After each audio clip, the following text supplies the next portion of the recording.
Welcome back to another episode of the My Latin Life podcast. Since 2014, My Latin Life has been your trusted guide to traveling and living in Latin America. Today, I have a very special guest. His name is Ric Gazarian, and he's the host of his own podcast, the Counting Countries podcast, one that I've actually been listening to for a couple of years now. He's one of the most widely traveled people in world history, probably. And he's interviewed pretty much every other person that's among the most widely traveled people in world history. So I'm going to do my best interviewing this legend, and we're going to have some fun. Well, thank you for that warm welcome. And I don't know if I would categorize myself as travel legend or even the most traveled, but I do love travel and that's my biggest passion. So glad to be here. Well, I think what's cool about, when people start taking a look at competitive travel and looking beyond just the 193 countries, but the subregions and the different sort of markers or subcategorization that different organizations do. Nomad Mania has like 1,300 subregions. Different places have different sort of lists. You realize how there is some structure to it. And I think it might be fair. You're probably like within one of the top like 1,000 most traveled people ever or something like that, right? Yeah. I mean, looking at Nomad Mania, which is a great website and a travel club, which divides the world into 1,301 places. And I do really enjoy the website and I do look at the list. And I am, give or take, top 600 when you look at people who are trying to travel to all 193 countries in the world. So I'm one of many people who are pursuing this passion of chasing 193 or visiting all 193 countries in the world. Were you familiar at all with My Latin Life? Because we've had city guides around for like 8 6 7 8 years. I have to admit I was not, but since you reached out to me, I've been listening to a couple of your podcasts, and I have been checking out your website, which looks like a very strong resource. And I know when I head back to Latin America, I'll be kind of checking in on the site and the city guides, which you guys do have. So. Thanks, man. I really appreciate that. And yeah, I guess for some context for the listeners, I first reached out to Ric maybe a month ago, and I almost want to read what he said. He said, I'm traveling West Africa and moving at a fast pace. The Wi-Fi is not good. And then the next email was like, we had a 14-hour drive yesterday. There's no Wi-Fi or electricity at the hotel, but we'll follow up later on, and then blah, blah, blah. And then so now you're in Bangkok, Thailand, which I believe a city where you've been living for a couple of years, probably arguably your main base. Would that be the case? Yeah, so I think it's good that we waited till I left Africa because it was an amazing but pretty challenging 2 months. So yeah, I'm back in my home base, and I've actually been technically here since 2013. And I spend more time here than anywhere else, but it only really works out to about 90 days on any given year. But I own a place here, and I'm sitting at my desk here with my widescreen monitor, and yeah, this is the office and the home base. Interesting. I almost wanted to bring this up later on, but I guess now that we're on the topic, like, how do you think about the trade-off between traveling and having a home base? For myself, I haven't had an apartment since 2018, so it's been like 3.5 years of just constant travel. And obviously, my grandma wants me to get a home base at some point. I mean, how do you think about the trade-off? Yeah, I mean it's definitely a trade-off, and there's pros and cons with everything, and you, me, many of the people who are listening have the amazing pro of getting to see the world, having amazing travel experiences, meeting tons of people all over the world. Um, and then the trade off is you don't have that stability in the home base and a 9 to 5 routine, which you can, have some stability in your life. And, that at some levels, a detraction as well. So, the path I followed of the last, getting close to 10 years actually, is more of, being on the road and traveling and not being in my quote unquote home in the US. So, Hmm. And I mentioned the idea of competitive travel to some of my friends here that I'm traveling with, and it elicits funny responses. Everyone kind of smirks a little bit. Most people haven't heard of the term of competitive travel. How would you define it? What is it? And who's into it? yeah, I'm going to take a step back. So, I consider myself part of the chasing 193 community Hmm. slash extreme travel. And these are the individuals who are trying to visit every country in the United Nations.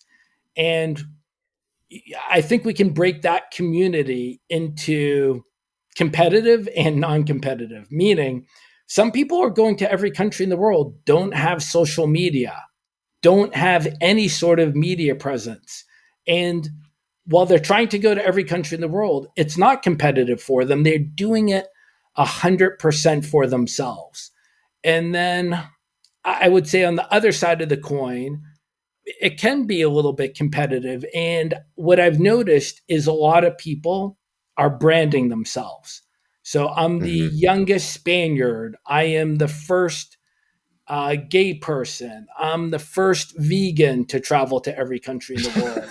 Or I'm the fastest or the slowest, or an individual who's not using an airplane and going by land to every country in the world. So we've got all different types in this community. It's not, it's probably several thousand people big. Only about 250 people have accomplished the goal of traveling to every country in the world, but it is diverse. Every corner of the globe, every age category, every sex, every religion, and everybody has their own unique style when they're doing it. It's true. And I did notice that it actually is a surprisingly diverse community. You'll see people with sort of lower quality passports. You'll see a lot of women. Um, I guess this call of travel, pretty much speaks to everyone in some core way. Rick, I was hoping you could kind of break down the difference between some of the projects that you're involved in. So there's Nomad Mania, there's Counting Countries, there's Travel Massive, and the Extraordinary Travel Festival. And I was hoping you could speak to a little bit to all these things that you're involved in and kind of break them down. Sure. Yeah, I got my hands in a lot of different pots. It's kind of a mile wide and an inch deep. Um, so I started off, give or take 2014, with my own travel blog, which is Global Gaz, GAZ. And for the last 8 years, I've been writing my travel experiences and sharing my photos. After that, I rolled out my podcast called Counting Countries. These are long format interviews. I interview and speak with the most traveled people in the world, people that have traveled to every country in the world or are in the middle of their quest of pursuing that goal. Travel Massive is I call it the LinkedIn of the travel industry. So if you work in the travel industry, it's a great network to share ideas with and meet people who work in the travel industry across the world. And then you mentioned the Extraordinary Travel Festival. As I said, I'm part of the 193 community. It's it's a great community. It's a really interconnected community where tons of people are helping each other uh, pursue their quest of traveling to every country in the world. So in October of 2022 in Yerevan, Armenia, it's going to be the largest gathering of the most accomplished and avid travelers in the world. meeting up together at that time. So that will be a really cool and interesting event. So Mhm. extraordinarytravelfestival.com. And Nomad Mania is also a website and podcast. And the podcast, I believe, is like shorter form, info driven conversations. Yeah. So, I mean, to break it down, so I'm trying to go to every country in the world, 193. For some people, that's not enough. They said, the world's bigger, it's more diverse. You need to go visit more places than the 193 countries. So you have Travelers Century Club, which divides the world into 329 places. That travel club's been around since the 1950s. Most Travel People, founded by Charles Veely. I think that's 891 places. Nomad Mania, which we've mentioned a couple of times, 1,301 regions. I for a while was hosting a podcast for them, and that was sort of more of a travel guide to more off the beaten path places, like going to Svalbard or Mali or something of that nature. So I was just helping out there. I'm a fan of the organization, but I'm not a founder or an official officer of that group or anything of that nature, but just a friend and a partner. Got it. Definitely a good resource. I can tell you that my favorite podcast episode of Counting Countries that I've listened to um, is the one with Jeff Shea, Oh, where his goal was to summit the largest or the highest mountain in every country in Africa, and he did just about all of them. But it was probably one of the best podcasts I've ever listened to in my life. I can remember exactly where I was when I listened to it. I was in Rome, kind of walking around the Colosseum and stuff, and I swear I was more enraptured in the podcast than in Rome itself. that might be a good testimonial for the podcast. I think but you're actually might be switching up people. So I interviewed one uh, guy from, actually both are from California. So I interviewed one guy, Jeff Shea, and Jeff is this amazing, amazing traveler who's done the seven summits, traveling, climbing the highest mountain on each country. And Hmm. he's this amazing guy. But you're actually, I think, referring to Francis Tapon, who is equally as incredible in my book. Francis spent 5 years straight in Africa. He bought a truck, drove around the continent for 5 straight years, and summited the highest peak. I think it was 51 out of 54 countries in Africa. So both in my book are amazing interviews and amazing travelers. Yeah, I think it was the latter then. Um, yeah, I could go into more detail, but yeah, I remember it just being insane. It just sounded so vivid, and it was just such an extraordinary feat, and it just requires so much motivation. And it was all these stories about he's kind of like pulling up to like extremely rural sites in off the beaten path African countries. There's no water. There's no like resources at all. Um, he did some of it with like his wife, some of it with maybe a guide, practically solo. It was insane. Yeah, I mean Francis Tappan. Check out, just Google his name. He is incredibly hardcore. Um, we both have the same goal of traveling to every country, but I mean, to me, he's in a totally different category.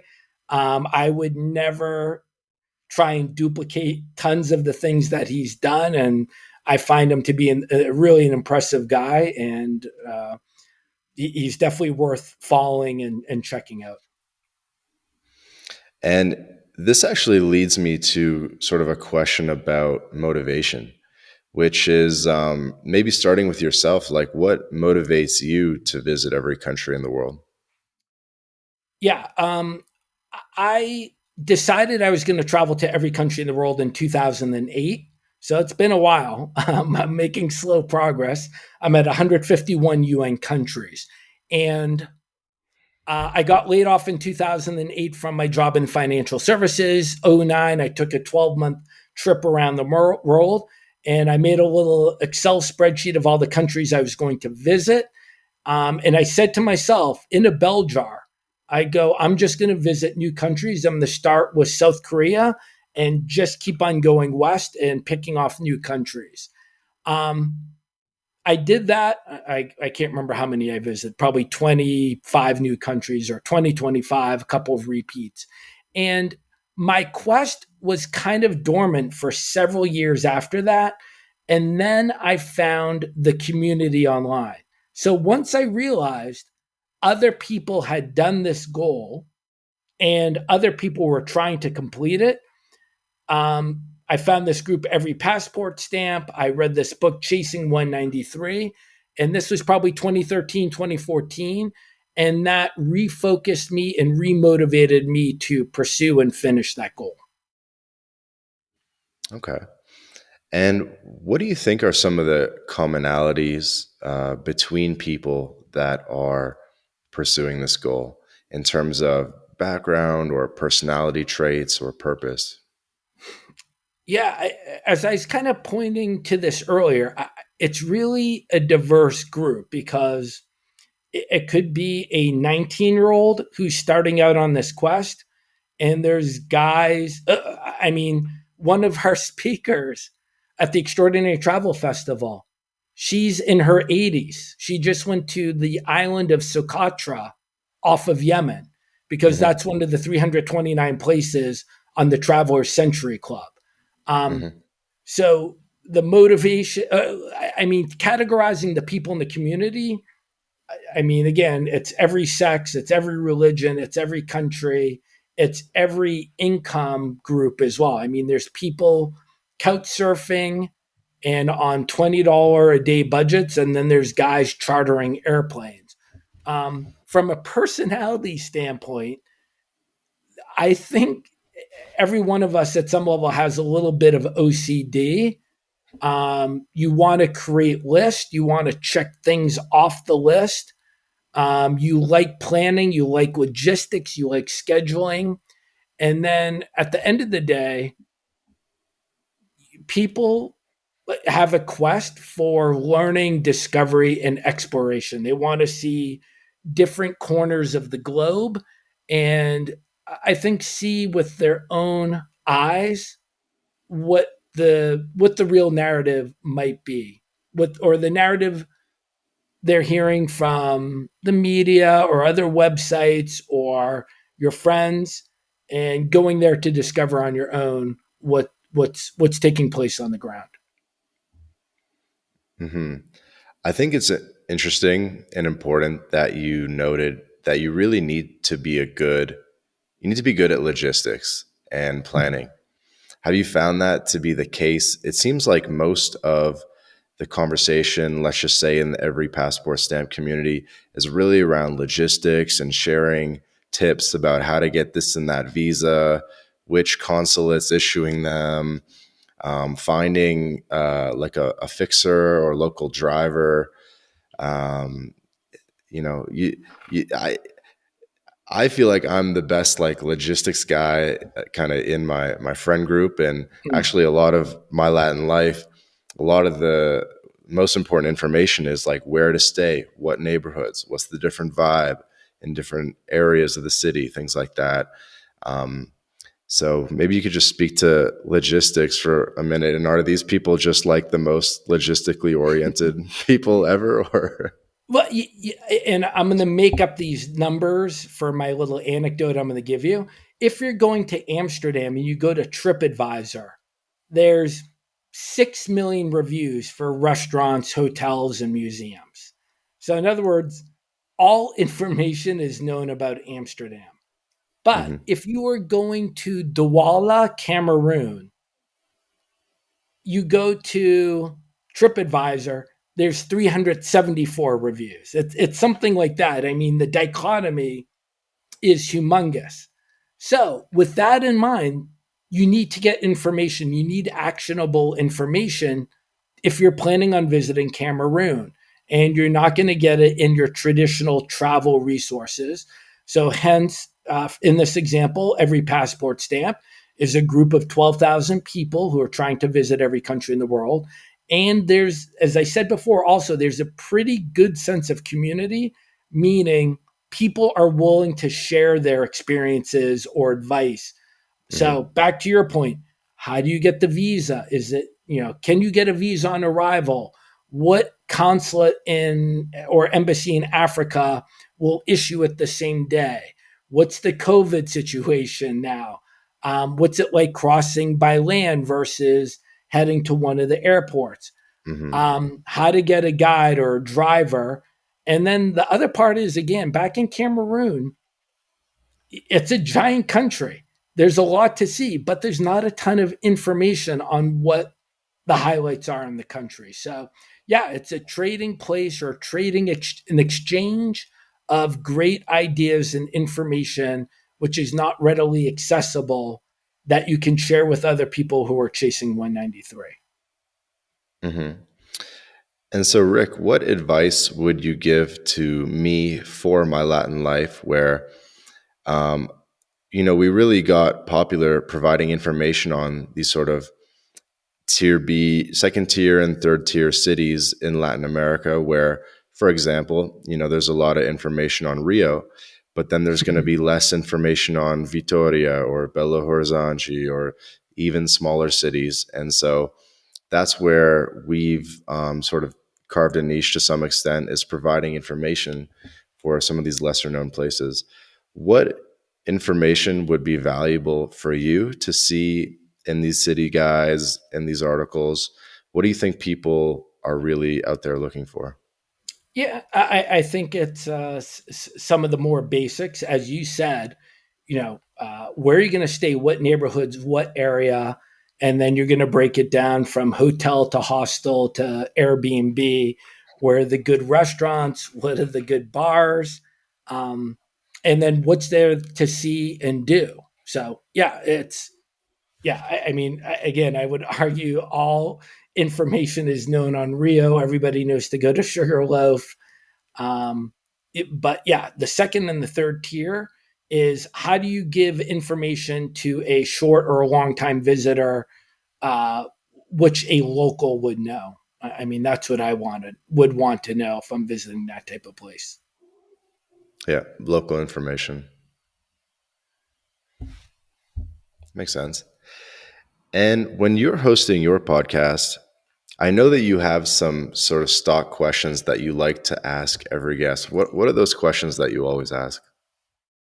Yeah. So yeah, I mean, if you listen to the podcast, they do work off a template. Um, and some of my interviews are 3 hours long, so you got to be ready to kind of sit back and listen for a while. But it's everything of it's biographical, so I want to know about their family, about growing up, but within a travel perspective, meaning, I don't care what they studied in college, but I want to know what travels and what trips they did in college. And then I want to know how they made the transition from being a traveler or a tourist to someone who is chasing 193. So that's kind of the biographical aspect of my interview. And then after that, it's, favorite countries, least favorite countries, most difficult visa, what counts as visiting a country. So Hmm. I think that's everybody in the travel community. If you want to get people arguing and fighting, you ask them what counts as visiting a country. There's no universal governing body which everybody is a part of. So, in other words, at some level, everybody can make up their own rule of what it is to visit a country. So, yeah, so I get a template, I work off the template, and it's a deep dive interview. Hmm. And what have you noticed in asking that question about how someone goes from a traveler to someone chasing 193? What is that sort of mindset shift that occurs or change in purpose? Yeah, I always ask it or phrase it or usually phrase it, when did that light bulb, turn on above your head? Because, Hmm. someone, maybe you've been to 20 countries or 50 countries, but at some point a light bulb kind of snaps on and you're like, wait a minute, I'm going to go to every country in the world. Some people are kids. There's people I've interviewed who started collecting stamps as a kid, Mm. and that transitioned eventually when they got older to traveling to every country in the world. Or someone will tell me even they just simply got a globe and they had this globe in their bedroom, which they spun and rolled around every single night, and they started about dreaming traveling. From a more practical standpoint, I hear a lot of people kind of getting close to 100 countries or getting to 100 countries. And there's that day they might take up the Excel spreadsheet and start typing in all the countries that they've been to. And they're like, oh my God, I've been to 100 countries. How many countries are there in the world? You know what? Maybe I can do this. Other times it's reading a blog. A lot of people have mentioned Gunnar Garfors from Norway as someone that they read online, and that motivated them to chase 193. And then I think the biggest catalyst in the last several years is the visibility of the Chasing 193 community on Instagram and Facebook. So that has been a catalyst, and that's lit the fire for a ton of people to pursue this passion and quest. Hmm. As well as allowing them to monetize it. Yeah. But back to your question earlier, competitive travel, and there's definitely I don't know what percentage I would say is competitive. There's a slice of the community that's monetizing their travel. In fact, I mean, maybe one of the best examples. I just had my 100th interview. It was with Drew Binksy. He just finished Every Country in the World in November. And that guy, I mean, he's incredibly, incredibly successful. He's got close to 10 million followers across social media. He's got 5 billion views on his videos. And he has, I would call it a small, mid sized media company creating video travel content, and Hmm. he's one of the most successful members of the 193 community has been able to monetize his travels. Hmm. Is there, and I'm just guessing here, but is there any sort of tension between maybe like the old guard of low key travelers and the new sort of Instagram friendly monetizing travelers? um, I would say in some cases yes. So um, and it doesn't even have to be old school new school. I would say it's just maybe old school mentality versus newer school mentality. So I was just talking with a friend of mine, a fellow traveler who is top 20 on Nomad Mania. And, he is a very, very deep, deep traveler. I mean, he's getting deep into some of these countries in terms of travel and experiences. And, he was criticizing some of the travelers who might be considered more of checking a box. So, in other words, they Hmm. might plan a trip and do 7 countries in 2 weeks, um, meaning doing the math, being generous, that's 48 hours a country. And many of the old school thinkers, old school travelers might go in the community or to their friends or whatnot saying, what are those people really seeing? They're just doing it for their ego and checking off the box. So yeah, I mean, whether it's tension or lighthearted debates, there's definitely two schools of thoughts when it Hmm. comes to, let's say, deep travel versus checking the box. And by the way, congrats on the episode 100 with Drew. I Mm. was listening to a bit of it to kind of prepare for this conversation. Oh, So, cool. not, hitting 100 podcast episodes is quite a milestone. So, everyone, of course, go check out the Counting Countries podcast. And speaking to deep travel, one of my other favorite podcast episodes of yours that I listen to hopefully I don't get this one wrong too. That would be embarrassing, but would be with Jorge Sanchez, Mm. who is a Spanish guy, I believe, living in Russia now, and he has traveled to whatever, more or less every country in the world. But not just that, he's done a lot of the subregions, and he did it without a lot of money. He did it on kind of like that kind of volunteer in the hostel type vibe, getting by on a couple dollars a day, living with like native tribes and stuff, not really relying on internet. I bet he has a very old phone.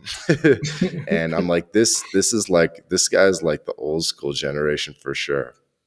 Yeah, Jorge Sanchez is a travel legend. He's a Spaniard, as he said. If you look at Nomad Mania, which is just an awesome rabbit hole of travel, trivia, and information, I believe he's listed number 3. And again, this guy is hardcore, meaning, traveling on a real limited budget, picking up random jobs, traveling wherever he goes, living in churches and Buddhist temples and Shinto shrines. Um, 2 quick anecdotes. I don't, that my details might be off a little bit, but I mean, at one point, it might have been Peru. He was working, I believe, basically in a whorehouse as security, and he told a story of like shooting off his weapon one evening to protect the people there. I mean, I thought that was pretty insane. The second thing is he left Pakistan during the I think it was the Afghan Russian war in the 80s, and was trying to walk back to Spain. He didn't have enough money to fly. He entered Afghanistan illegally. He didn't have a visa. And at one point got caught. I can't remember the exact number, but let's say he spent 3 months in an Afghan jail. So again, I'm, a pretty passionate traveler, and there's people that are doing and pursuing things which are, in my opinion, absolute next level.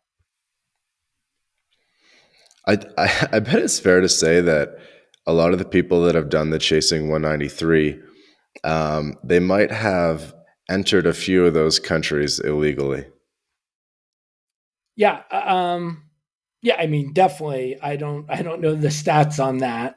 Um, there's people who have entered in countries like Jorge did. A lot more have done, I would say, the dance or step over the border. So, I mean, this might be another controversial topic within our community. What counts as visiting a country? So, if you're holding your phone and you got Google Maps, um, for instance, I was in Tajikistan and I'm driving down, I think it's the Pamir River, which borders Afghanistan and Tajikistan.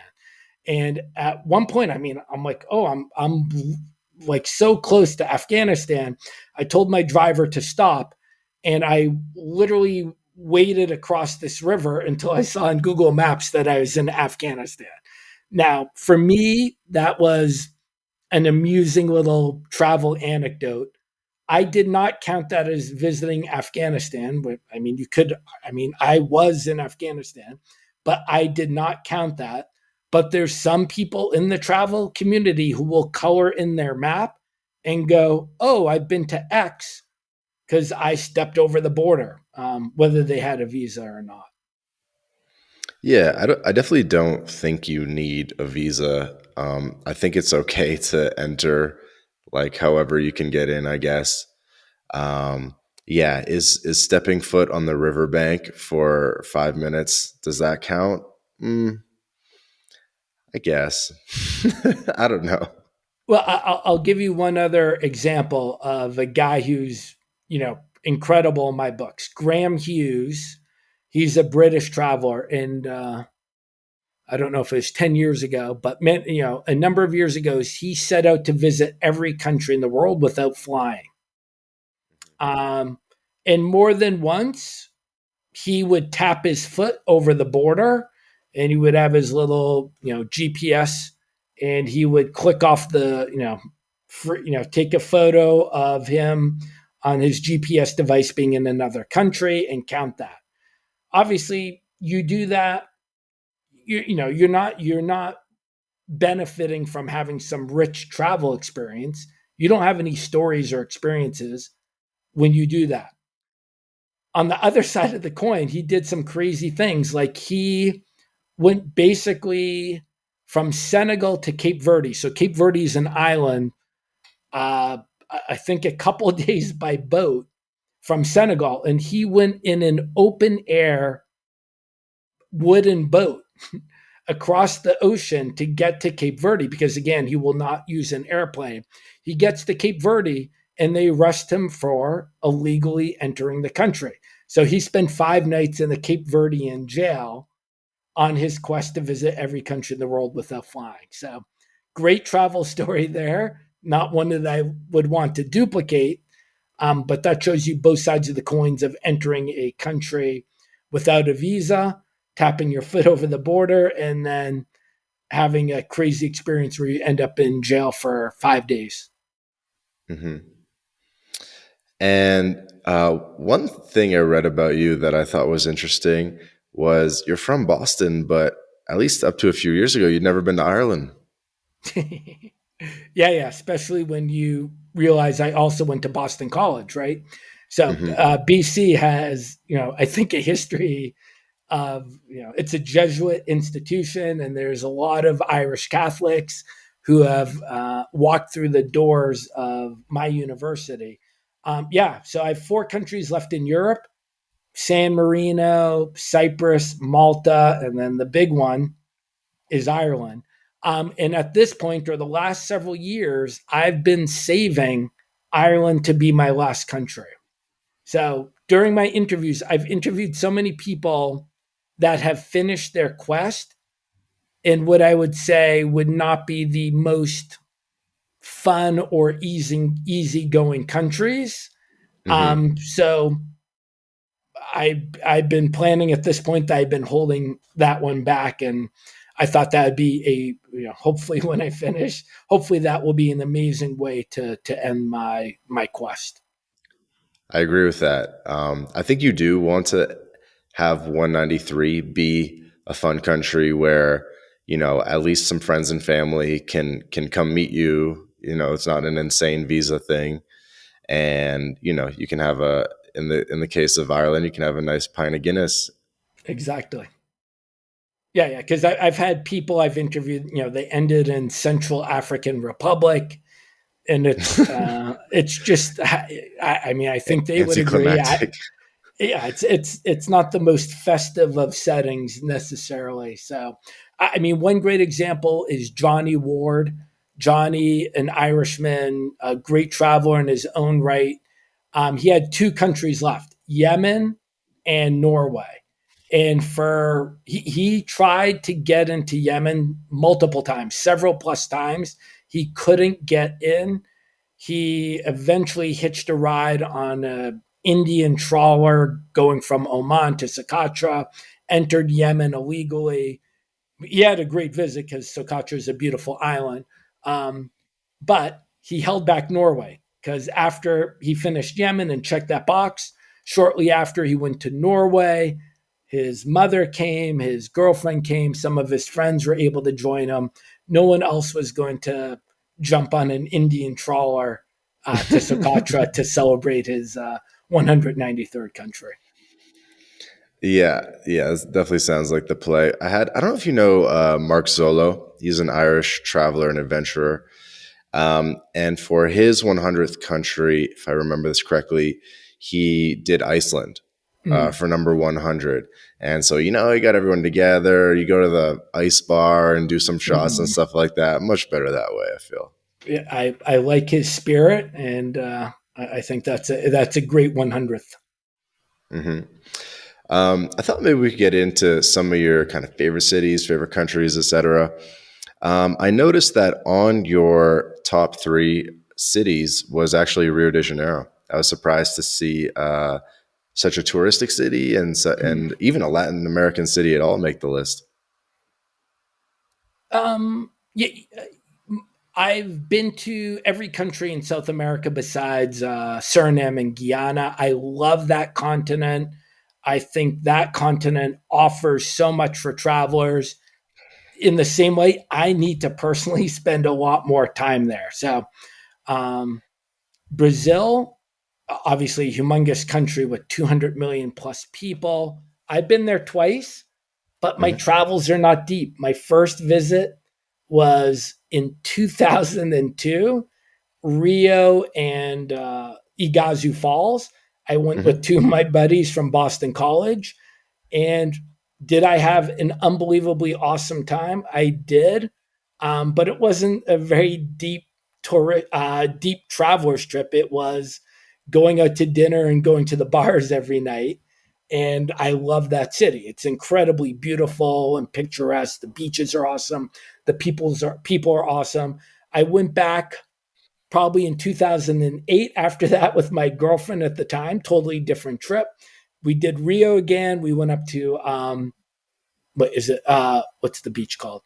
Uh, there's a beach like an hour north of Rio that's escaping my memory right now. Buzios, Buzios, thank you. Cabo. Yeah, yeah. So again, same thing. It wasn't a very deep trip in terms of exploration. It was it was actually for New Year's Eve. Is going Oh, to that's a fun one. restaurants, hitting the top, Sugarloaf and Christos, and then relaxing on the beach. So, love that city. I hope to go back again, but I also want to go much, much deeper traveling within Brazil. I was going to ask you which Latin American countries you might be missing, and for most people, it really is that northern South America, Guyana, Suriname, French Guyana. Yep. Um, Maybe we can do it together. Yeah. It's coming down. I'm going to be going sooner than later. So, yeah, it'd be great to hook up. And how would you? I'm trying to think what would be a good segue here. Um, Other than Rio, what have been some of your favorite cities or countries in Latin America? And do you have any kind of anecdotes that you'd want to share? Well, again, I would say I love them all. I think all of them are so rich. Um, I'll give you two examples of places I love. And I mean, I think these are total bucket list trips for virtually everybody. But for me, even though I had really high expectations, it met them and went beyond. So, my two examples here in this category would be Easter Island and Galapagos. Um, Mm. I think everybody knows those names. I mean, they're relatively remote. They both can be relatively expensive. I spent 4 nights in Easter Island. I could have done another 4 nights. I love the vibe there. It's so low key. Rented a car. I love the history there. The statues.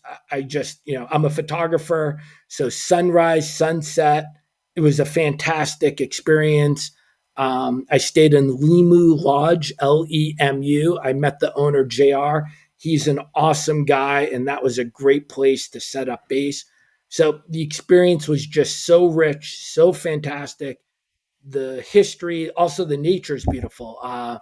The volcano there, Ranu, right next to the airport, Mhm. amazing at sunrise. So love Easter Island. Um, Galapagos, same thing. I went on a cruise with my father, which was awesome experience. Stayed on a great boat, Celebrity X. Great service. They took such great care, and there were 6 days, 2 visits a day of visiting different islands, zodiac snorkeling, and as everybody knows, the flora, the fauna, the wildlife, it's stunning and unparalleled in so many different ways. So, two of my truly favorite South American experiences that I've had. One thing I noticed about the way in which you travel is it's actually a very active form of travel. You enjoy renting a car, going over land. You've done a couple like long distance races, even. Um, it's a very different experience to be driving around and being on the move within the country versus chilling in a city or even a small town and just sort of staying there and taking it slow. How do you how do you think about that? I agree with that. I would also say, I can't pigeonhole myself into one category. Meaning, yeah, I've participated in two races where I personally drive a tuk tuk for 2,000 kilometers across India, and there's nothing relaxing about that adventure. I mean, it's incredibly stressful and challenging, but also so amazingly rewarding and awesome. And in the same light, I've been to the Maldives twice, where you do nothing but lie on the beach and eat and drink. And, I loved that experience just as much. But yeah, I mean, renting a car and driving around it gives you that ultimate flexibility. Um, you're not on a set schedule. If you want to extend your trip by a day or 5 days, if you want to visit something at sunrise or sunset, you just have that flexibility. And that is priceless to be able to have that opportunity.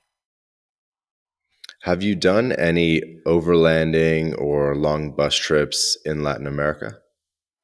Yep. So great example. I was thinking of this when you asked the question.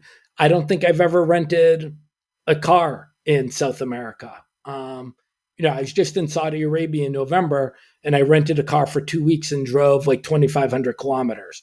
Um, so yeah, I've not done any road trips. I mean, I could see myself doing like renting a car in Argentina and driving around there would be incredible. But yeah, I have not done a long road trip.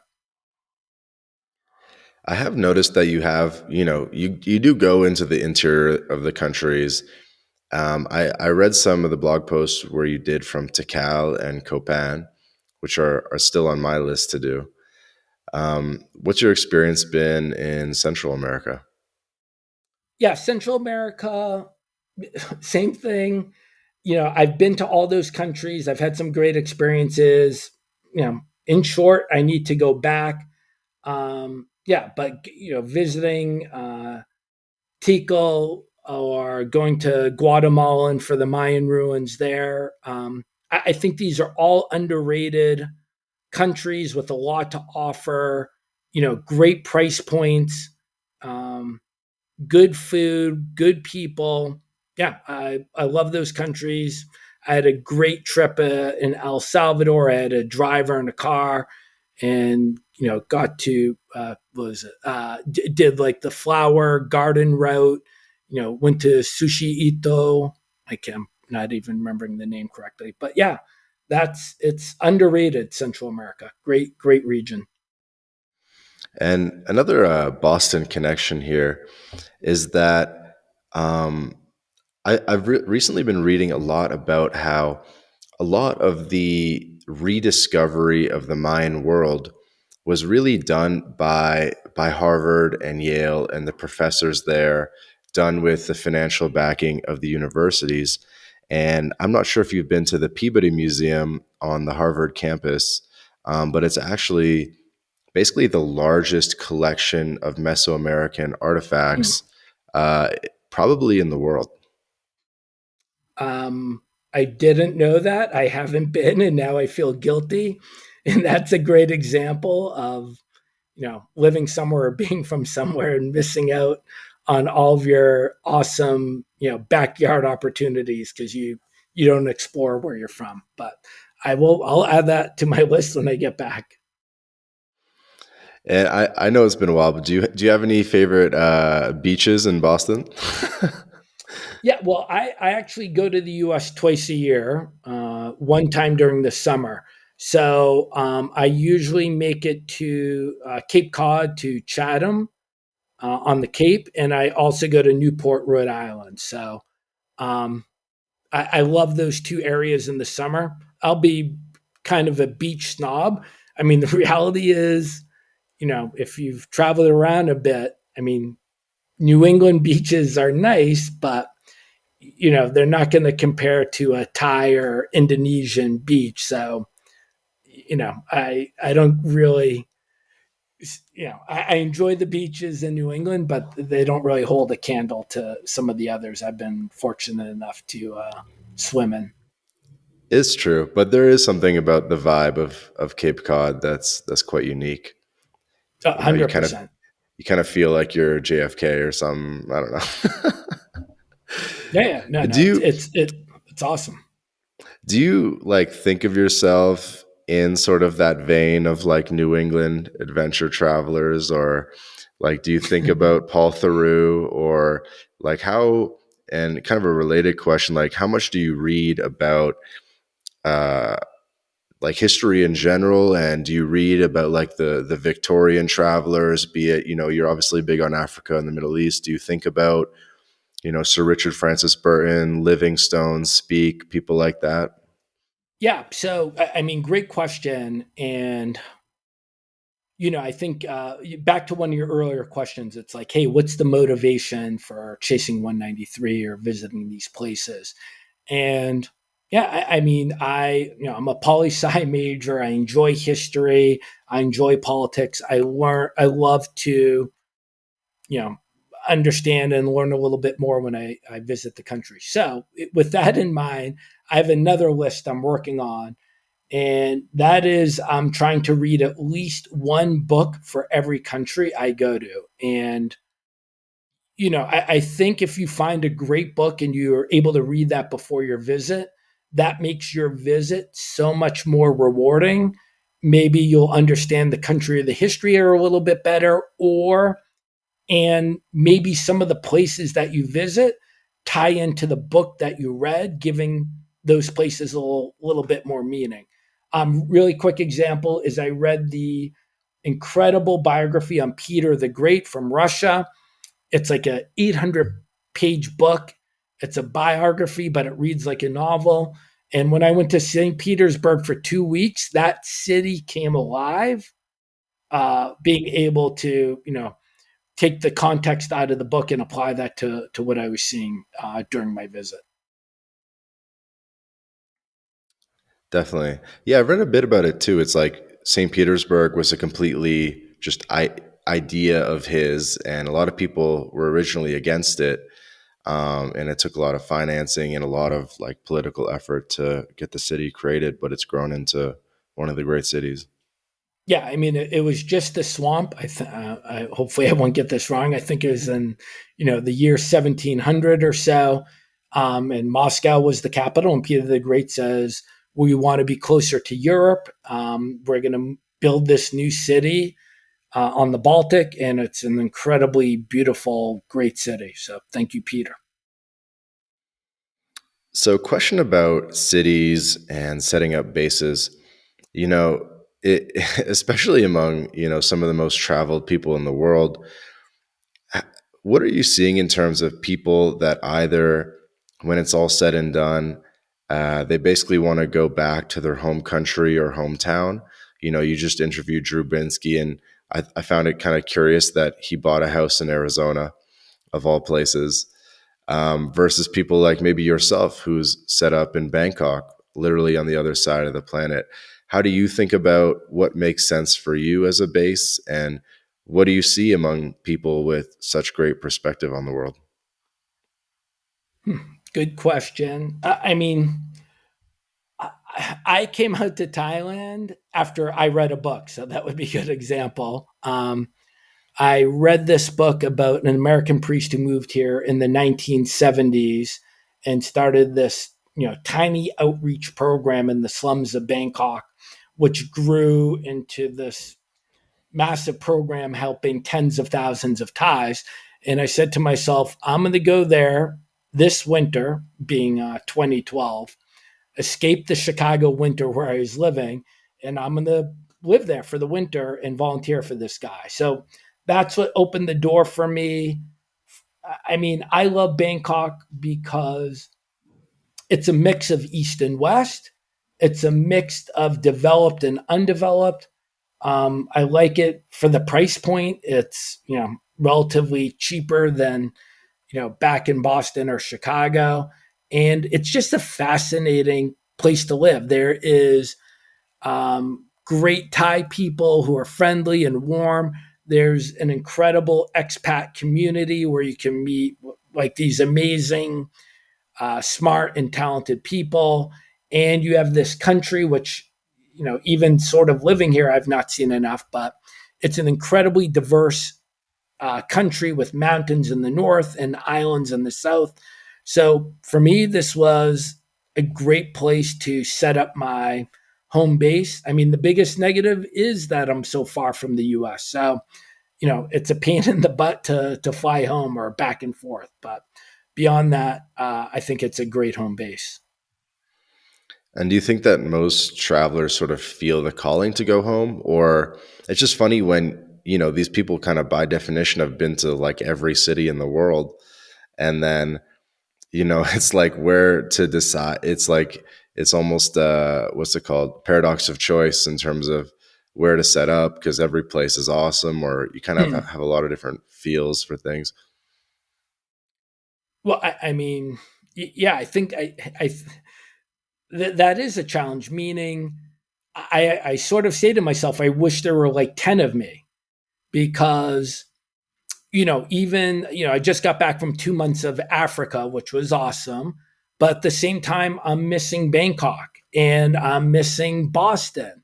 And I'm also wishing that I was in another country exploring that. So even though my time is, quite flexible, every day I feel like there's not enough days in the week and I'm missing out on one great opportunity after another. So it's frustrating. Yeah. So I mean, sometimes I'm like, oh, I would love to live in, one of my good friends lives in, no, I can't pronounce it, in Mexico, in Oaxaca.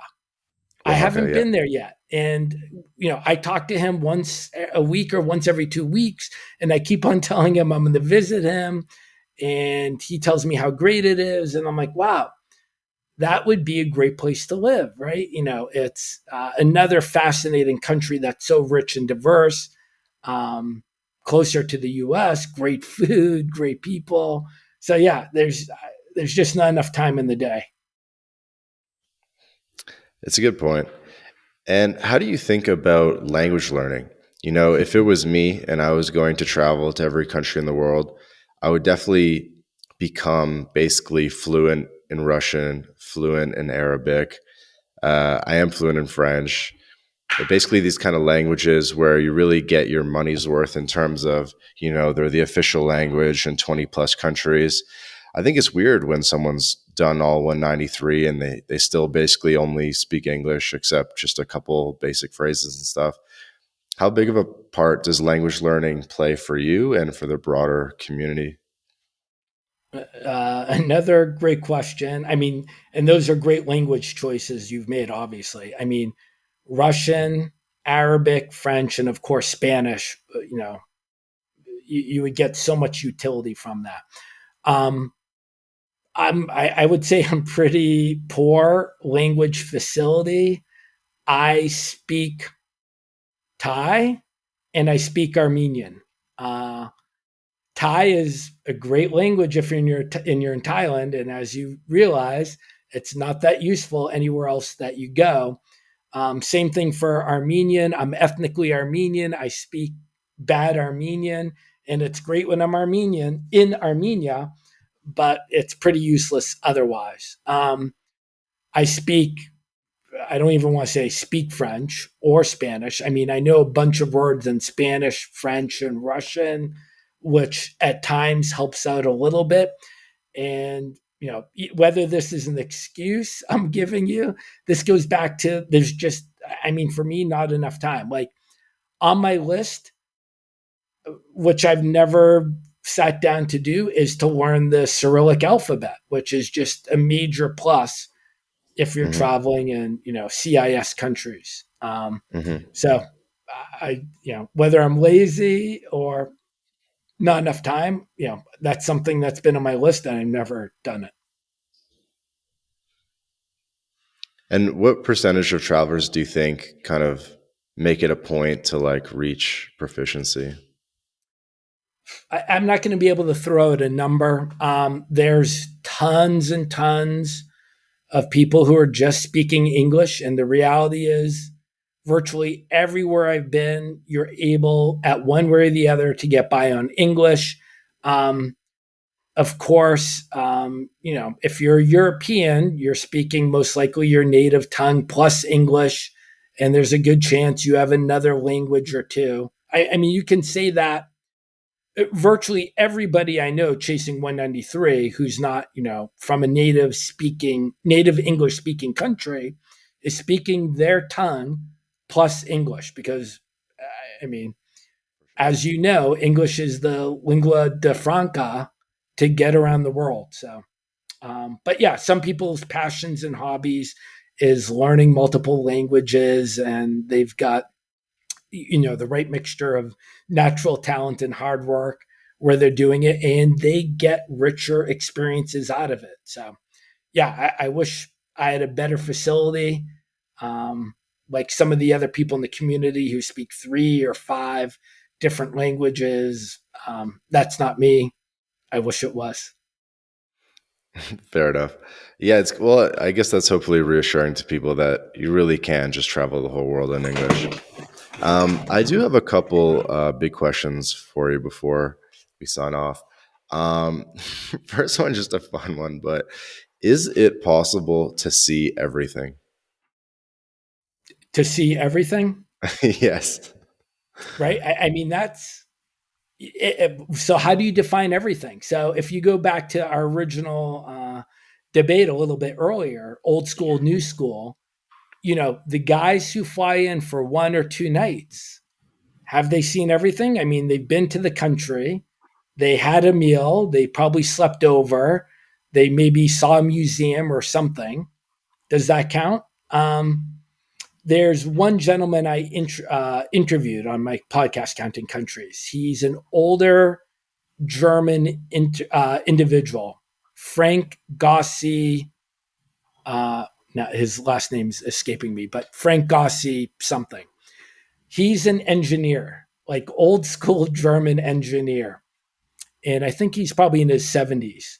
And and everybody's debating, right? Is it visiting every state? Is it visiting every city over 1 million people? How do you define it? So what this gentleman did is he created an Excel spreadsheet of 5,000 places in the world. So there's Spreadsheet of about everything. a spreadsheet of everything. So to put that into context, UNESCO World Heritage sites, there's give or Yeah. take 1,000, probably 1,100 World Heritage sites around the world. Hmm. This guy's list is 5x of that. So when I interviewed him, he didn't say he was the most traveled, but he said he was the most he was the best quality traveled person in the world. So that's how he defined it using this 5,000 person list. You mentioned Nomad Mania a couple of times. The founder of that is Harry Mitsidzis.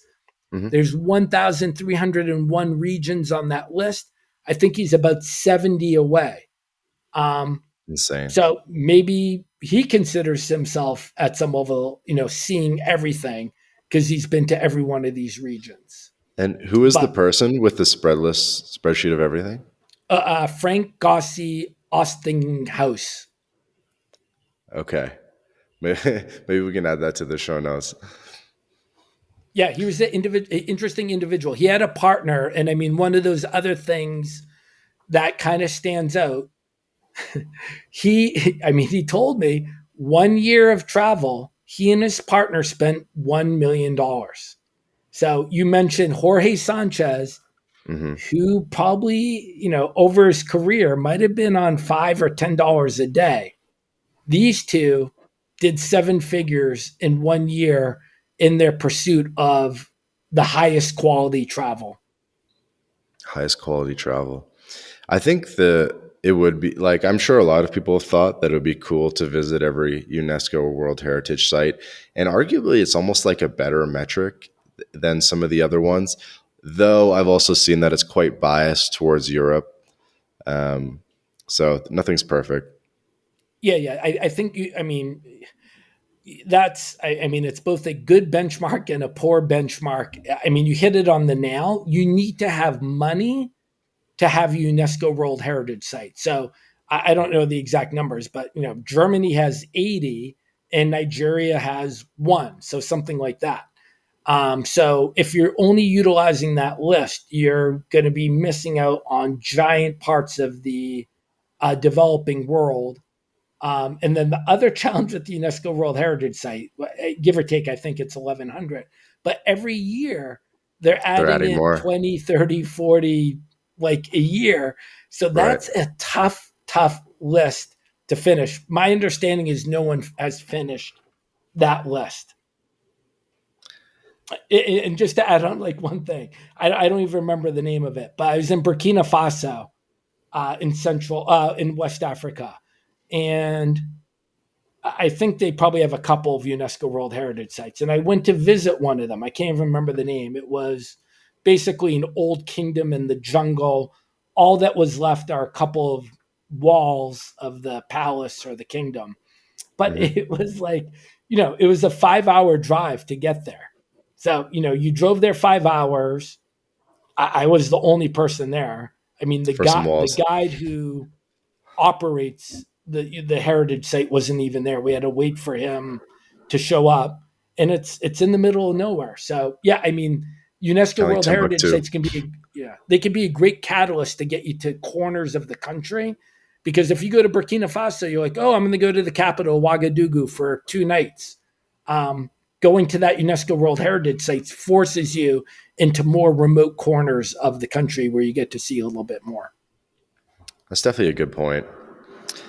And kind of speaking to not only the financial aspect, but I had a larger question just about sacrifice. And I think there's no doubt that it's definitely a sacrifice to chase the 193. To travel in general is a bit of a sacrifice. That's opportunity cost of time that you could be spending with your family at home. How do you think about the sacrifice? What's your suggestions for other people? Do you give them advice when someone says, I want to chase the 193? Do you give them advice about, look, man, it's going to be a big sacrifice? Or how do you think about that? Yeah, I mean, and another excellent question, and that's actually one question I usually ask everybody on my podcast. I mean, there's a trade off, right? You, obviously, I'm guessing this is the same for you. The vast majority of my friends live a much more traditional life. They have a home. They, drive their car to work or take their train to work, and they're home every night or home on the weekends. They're seeing family and friends, and they have a routine. Yeah, if you're chasing 193, I think you have somewhat of an outlier life. And like everything, it's a trade off, and it's at the end of the day what you desire, what you want, and what fulfills you. So yeah, you have to consider the time that you're going to have to dedicate to pursuing this goal. You're going to have to realize or anticipate the money that you're investing in spending this. um and I don't want to sound like I'm complaining, because I'm so lucky, I'm so fortunate that I've had these so many diverse and rich and amazing travel experiences. But I just did 2 months in West Africa and Central Africa, and it's exhausting and challenging. And I was relieved to fly back home to Bangkok. So it's not like you are staying in a 5-star resort every night and going to 5-star dinners and at the Mhm. beach. It's an incredible grind at times where you're going over the worst roads for hours. It's 100 degrees or 40 Celsius. You're eating peanuts for dinner. You're sleeping in an awful hotel with a couple of rats. So yeah, you have to take short answer, you gotta weigh the pros and cons and what matters, what's going to fulfill you personally, and then make that decision. And if anyone was wondering what the noise was listening to this, I mean, it's 8 in the morning here, so it's coffee time basically. Uh, And so we're doing this podcast, by the way, for everyone with 13 hours time difference. You in Bangkok, me in Guadalajara. Kind of speaks to this globalized world. And kind of speaking of globalization a bit, I thought this would be kind of a good kind of last major theme. You definitely have a pretty interesting perspective on, the world at large and kind of what trends we're seeing and kind of where everything's going. I mean, do you have any? It's kind of a broad question. I'll narrow it down, but in the broadest sense, do you have any theories about where things are going? that's a very broad question, so I'm going to ask you to refine it. Do you mean like in the world in general, or in travel, or I don't narrow Sure. I that down for mean, me a little bit? yeah, I'll narrow it down. I think one of the big themes that we're talking about now, well, for context, it's, March 2022. And, every year we're kind of seeing kind of the rise of Asia, the rise of China, the increased sort of um, importance of other players on the global scale, where it's not just the American hegemony and the sort of like American European thing, and we're going to a much sort of more inclusive world, a much more globalized world, a world where Asia is playing a bigger part or even quote unquote taking over. You're based in Asia right now. Um, what are you seeing in terms of that? Do you feel pessimistic about the situation that the U.S. and Europe is in? Um, are you optimistic? Mm. Yeah, I mean that's this is a pretty challenging question.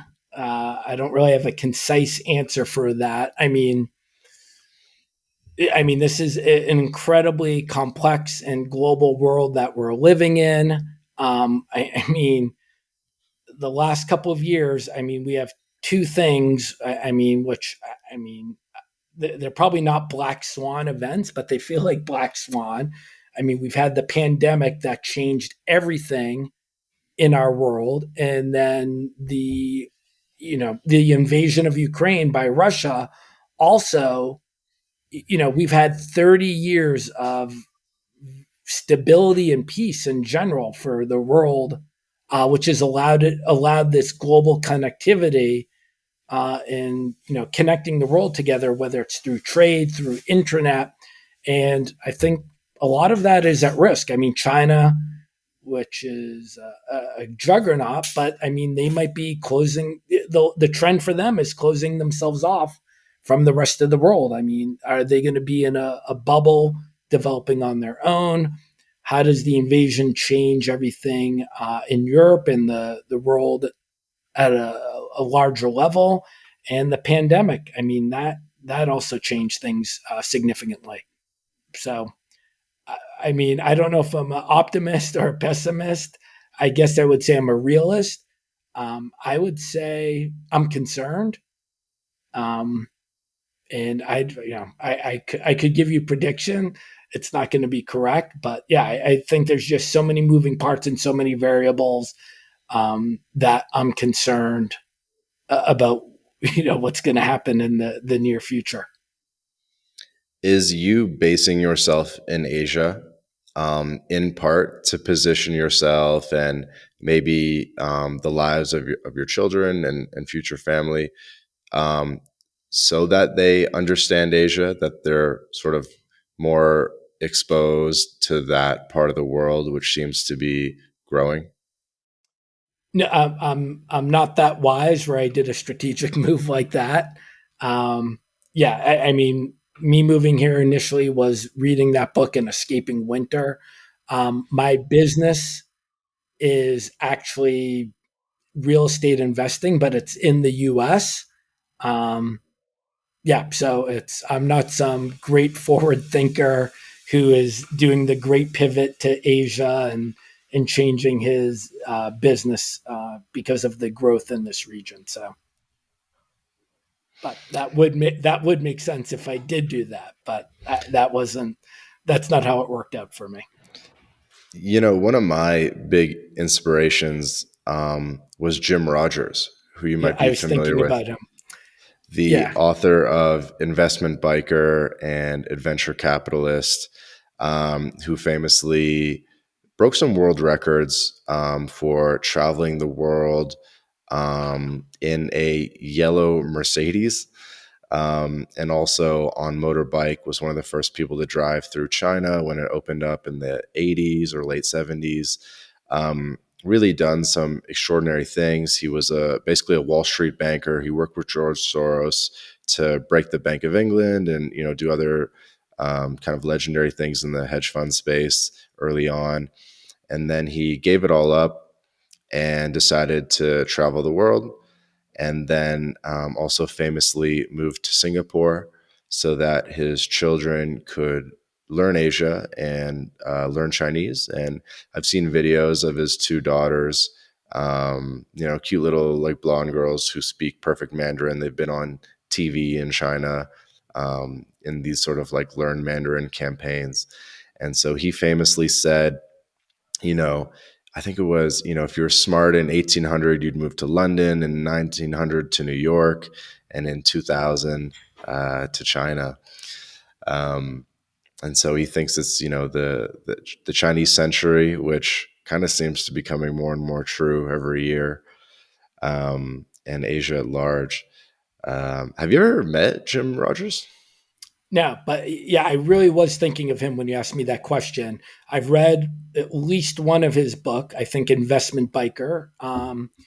And I was tweeting to him somewhat recently, like last year, because I wanted to get him on my podcast. So I didn't have any success.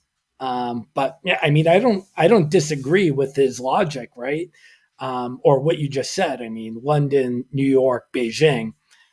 I mean, there's a very, very strong argument to be made that, yeah, I mean, that will be the center of the world.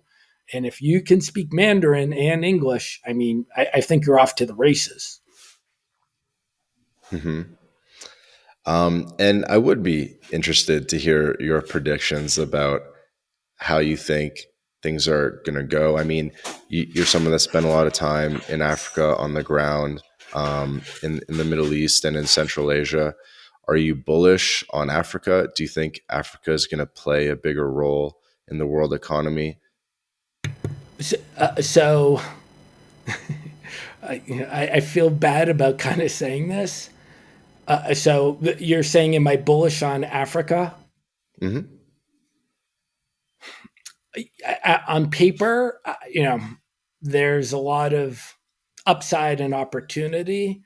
I mean, it's a giant continent, tons of natural resources, a younger population.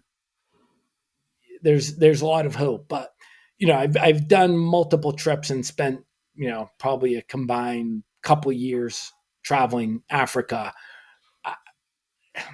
After spending my recent trip, I would say I'm sort of pessimistic, and my my takeaway motto after this most recent trip is what sums up kind of the attitude is nothing matters. So, and it's just, it doesn't matter if you're given the wrong information or charge the wrong price, or if the shower doesn't work, or the internet doesn't work, or the car doesn't work, or the bus leaves 3 hours. The general prevailing attitude seems to be nothing matters. And that worries me for the future development of the region, for the people, for their success, for increasing, their standard of living. It just, in some ways doesn't look hopeful.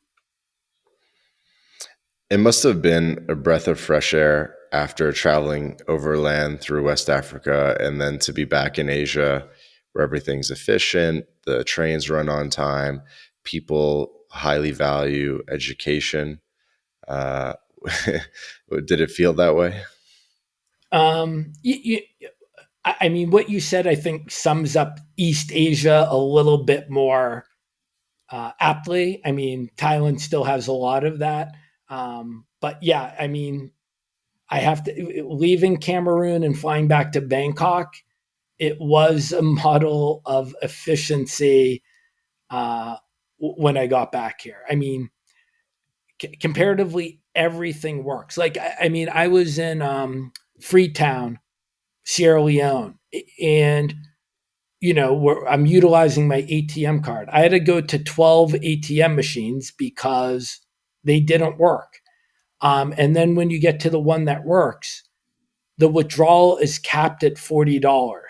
So for most of my time in Sierra Leone, I never had enough money. So you can't use credit cards there in general. And I didn't have enough cash because the ATMs wouldn't work. And if they did work, I was capped at $40 withdrawals. So flying back to Bangkok and arriving at the airport, and it just was so much more efficient and, to be honest, just so easy and pleasant. Okay. So Africa sounds like Africa.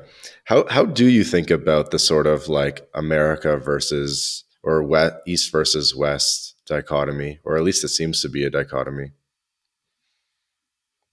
Yeah, I mean, I think the West, and especially the U.S., I mean, it's individual freedoms, um,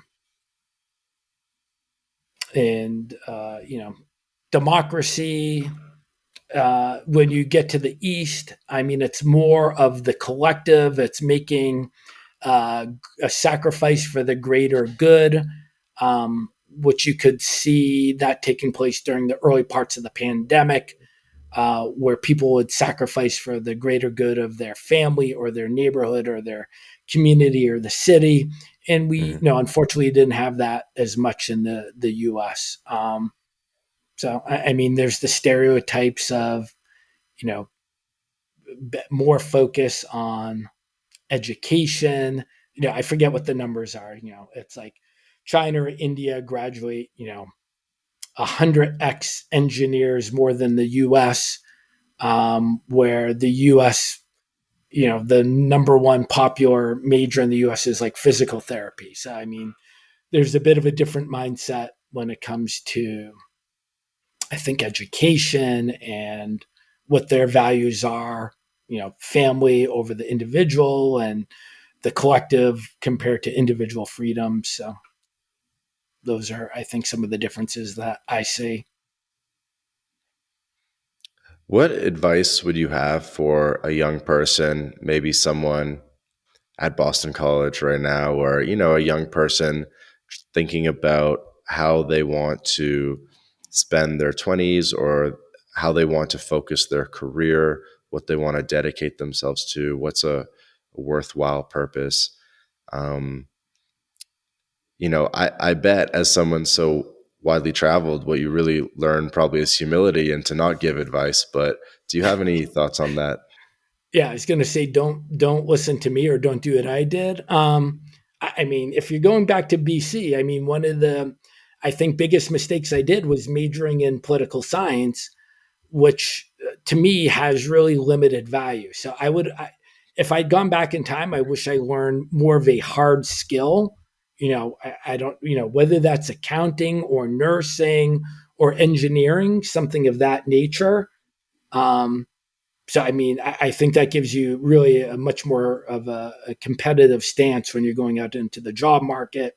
I mean, obviously, I would give some advice on travel and what that means. Um, whether that's a semester abroad to go overseas, whether it's, the year after you graduate. I mean, I would really encourage anybody, I don't care if you're 20 or 30, to figure out somehow to go overseas, to block off whether it's 3 months or 12 months. I think that's really one of the most rewarding experiences you can have, because that gives you really a deeper experience. One, you're embedded with locals. I volunteered at an orphanage in Phuket, and I'm working with Thai people, not other foreigners, and I'm working with Thai kids, and you're learning about the culture, the language, seeing how they live, and it's one I it's one of those things you get back much more than you give. So I think that would be my biggest piece of advice. Figure out how to break off 3, 6, 12 months of your life and get overseas somewhere, where Hmm. you can embed in the community and volunteer. I agree. I think it gives you actually even a greater perspective on where you're from and your home country by doing so. 100%. 100%. Do you think that travel and chasing the 193 has gotten way more difficult in this post COVID world? Lots of new travel restrictions. Is it making it harder for new people who want to accomplish it to get it done? 110%. I don't know the numbers exactly, but this anecdotally will prove the point. Back to Nomad Mania, they track the people who complete the goal of visiting every country by calendar year. So 2019 was the high point for all time. There's something like 40 plus people completed the goal of visiting every country in the world. Hmm. Um, 2020, 2021, let's say it was 6 people each year. So a dramatic fall off from 2019. So yeah, it's incredibly difficult and that much more challenging, post or current COVID, to travel in general everywhere. It's no, the rules constantly change. It's gotten more expensive. It's The rules are changing. It's frustrating, and it's hypothetically risky on a couple of different levels. I mean, I know people who've been sick and put in intensive care when traveling overseas who got COVID. I've known Hmm. people who are trying to fly out of a country and they do the PCR test to board the plane, and next thing you know, they're in a hospital quarantine for 2 weeks in Tajikistan because they tested positive and they're not allowed to leave the country. So that costs you hundreds or thousands of dollars. It screws up all of your upcoming plans. So you have to be extra motivated, do extra planning and logistics, and be a little bit fearless to get back on the road during the pandemic. Hmm. And so, what would be the most difficult regions of the world in order to get this done? If I had to guess, the Caribbean is a little tricky just because there's no flights between places, and you basically just have to keep flying back and forth to Panama or Miami. Africa is obviously super difficult for primarily for the visa issue and how almost nothing is visa on arrival. And then I imagine, what do you call it? Like sort of the South Pacific Islands, like Vanuatu and all that are probably a bit difficult as well, just in terms of kind of long flights. And I don't know. I don't even know how you do that region. Like you just keep flying back and forth to Australia or something, or Southeast Asia. Um, yeah, what's up with that? Yeah, so I'll start off with Pacific, and that's definitely one of the more challenging areas of the globe. And I would say it's challenging for cost and logistics. Like you said, it's not like taking the shuttle from Boston to New York where it leaves on the hour, right? So if you want to get to some of these islands, there might only be 2 flights a week.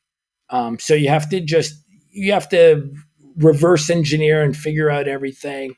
One of the popular hubs actually in that region is Fiji, so that can get you to a bunch of those Pacific islands. Um, so yeah, Pacific is challenging from a cost and logistics standpoint. Caribbean, I mean, I mean, same thing. I mean, there's not a ton of great flight options, but it's multifold easier than the Pacific Islands. I would say Okay. in general, Africa is the most challenging. Um, Visas, visas are tough or expensive. I'll give you two quick examples. I mean, I have to get visas for Nigeria and Cameroon. Some of these countries have hacks or workarounds.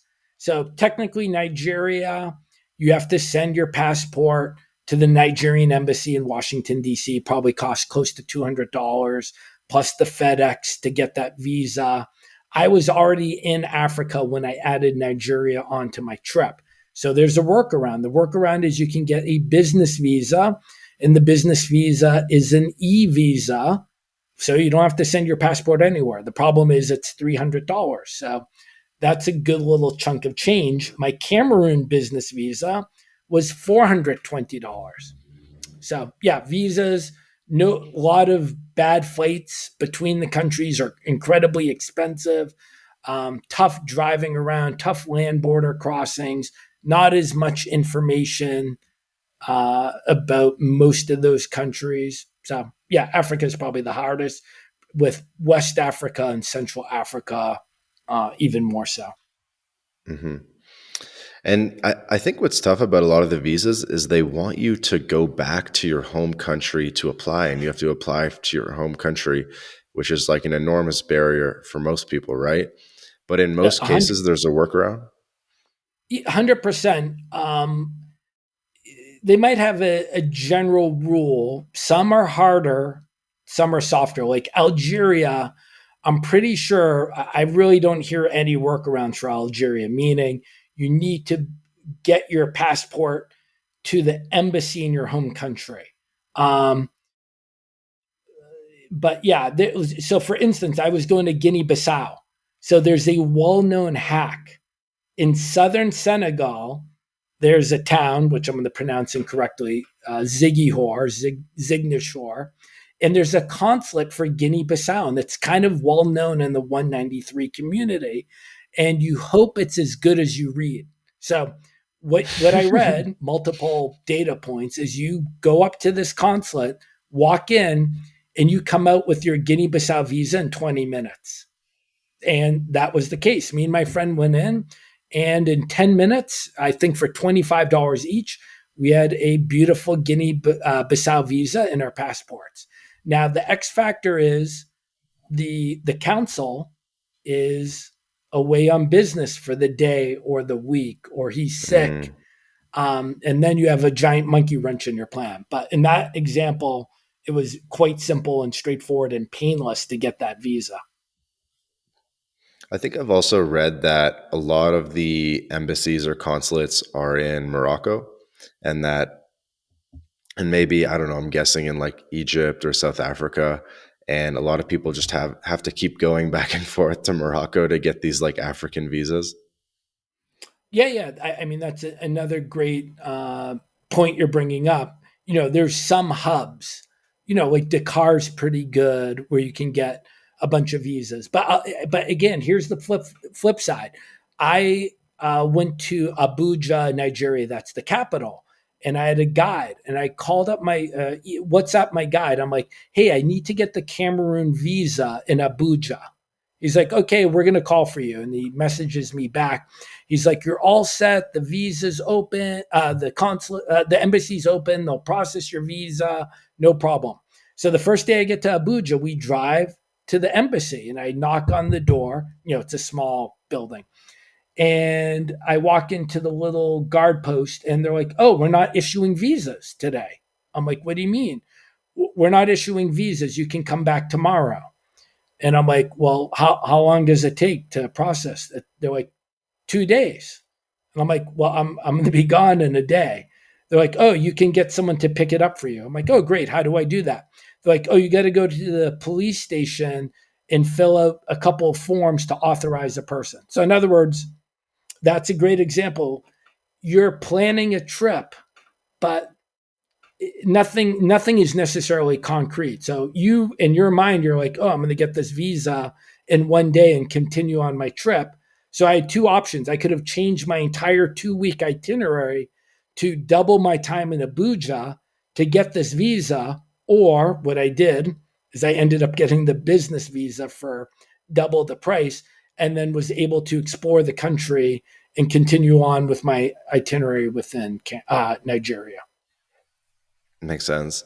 This is kind of a random question, but this is the image that's like conjured in my mind is they're often, you like to think that these embassies are in like grand buildings with pillars and stuff, but they're often just in like a random, like nondescript office building, I find. And I can just picture you or the 193 guys, and they're just kind of like sitting in like a little like plastic chair, and there's a guy with like kind of like an army outfit and a beret hat, and they're all just really like staring at you, and it's just kind of awkward, or like you know what I mean, there was like lots of like movie scenes like that.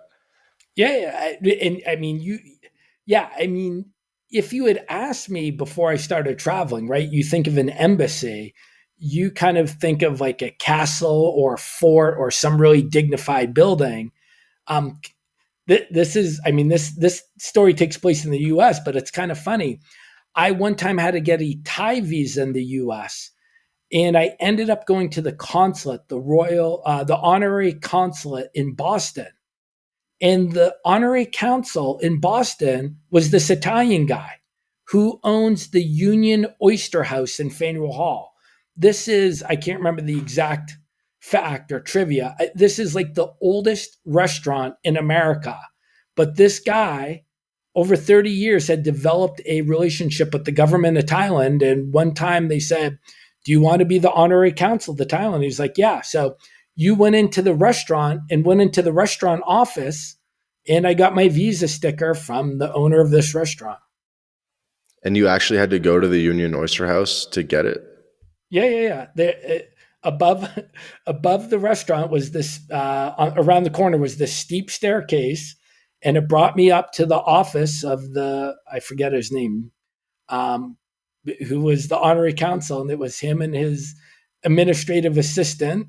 And I hung out in their office for a little bit. He was a well-traveled guy in his own right, and they hooked me up with this the visa for my passport. So good people. Maybe we'll the subtitle for this podcast will be like clam chowder and a Thai visa. Yeah. Yeah. Boston clam chowder. So we'll get to wrapping it up. I do think the visa stuff is really interesting, though. It's one of the big pushes we're gonna make for My Latin Life in particular is how to help people get visas and residency permits, particularly in Latin America. In my head, I mean, I bet you don't know much about this, but I bet there's just so many countries in Africa. I bet some of them do have like cool, like permanent residency programs and stuff like that. Have you heard anything like on the ground about like people getting residency permits in Africa, or even sort of like getting like an African citizenship to make the travel around Africa more visa free and easier? That is an interesting question, and short answer is no. Like you, I have friends like you. I mean, what did you have? You have Canada, US, and you said Italy. Mm-hmm. Um, so what I'm getting at is I know a lot of my friends who are striving for a second or even third passport. I just was at dinner last night, great Mexican restaurant in Bangkok with one of my friends, a very well-traveled guy, Dave from Dave's Travel Corner website, little shout out to him. And he was all excited. He just got his Luxembourg passport. So he's Wow. a tri-citizen, US, Italy, and just picked up Luxembourg. And you make a good point. I mean, it would be helpful to have a passport from one of the West African countries that would get you into that region. I know one woman, Jessica Nabongo. I think she was born in Detroit, but her family's from Uganda, so she got a Uganda passport. And then Slavik Mutari, who I interviewed, would be another example. He was born in Poland to a Polish mother and Kenyan father. So he has both the Polish and Kenyan passport. But Yeah, in short, most people I know don't haven't focused on an African residency or citizenship, but in some ways that would make a lot of sense. Yeah, because even with residency, they have sort of like a driver's license looking card usually.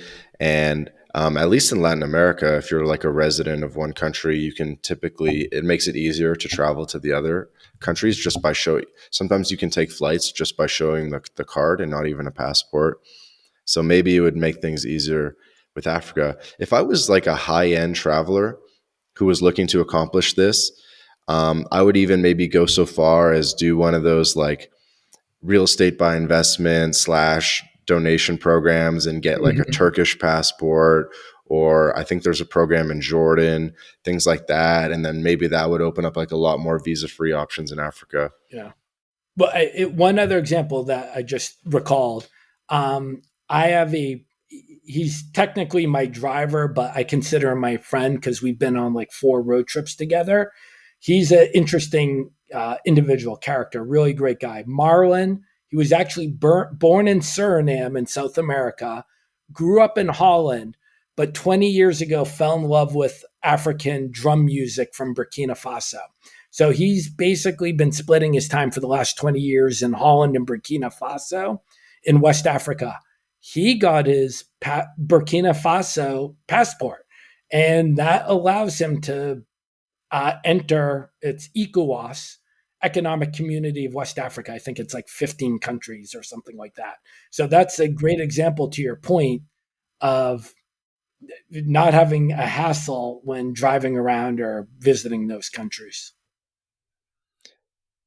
Have you met any people with like four, five, six passports? Like who is the most passport person you've heard of or met? No one's coming to mind. I mean, I can't really think of people I know really with more than 3 citizenships or 3 passports. So I'm not, no one's coming to mind 4 or 5, but that would be impressive. Fair enough. Well, potentially a future podcast guest. Yeah, no, yeah, we should find someone with 5 or 7 or 10. That would be, it'd be an outlier individual. hmm well, yeah, man. I think on that note, we'll wrap it up. You've been super generous with your time. Also, want to thank you again for kind of reaching out in order to get this interview organized. This has been a really, really fascinating discussion, and I'm really, really happy to have been able to have this conversation. Um, why don't we take a minute for you to again promote the Extraordinary Travel Conference and some of the other things you're working on? Yeah, well, thank you. I mean, it's been a really fun, interesting, pleasurable conversation. So thanks for having me on. I really appreciate the invite. Yeah, I mean, if you're checking me out, you can Google Global Gaz, GAZ or Z. That will take you to my blog and social media. Counting Countries is my podcast. And then if you want to meet other very, very well traveled people, check out the Extraordinary Travel Festival.com. You can buy a ticket, use code ETF, Extraordinary Travel Festival, for a discount. And feel free to reach out to me to say hi on any of my social media. And when is the festival in Armenia? October 14th. October 14th in Armenia. All right, I might try to make an effort to get out there. That would be awesome. Awesome, Rick. Well, thank you so much for your time, and looking forward to more episodes of the Counting Countries podcast. I highly recommend everyone check that out. But yeah, thanks again. Awesome. Thank you. Bye.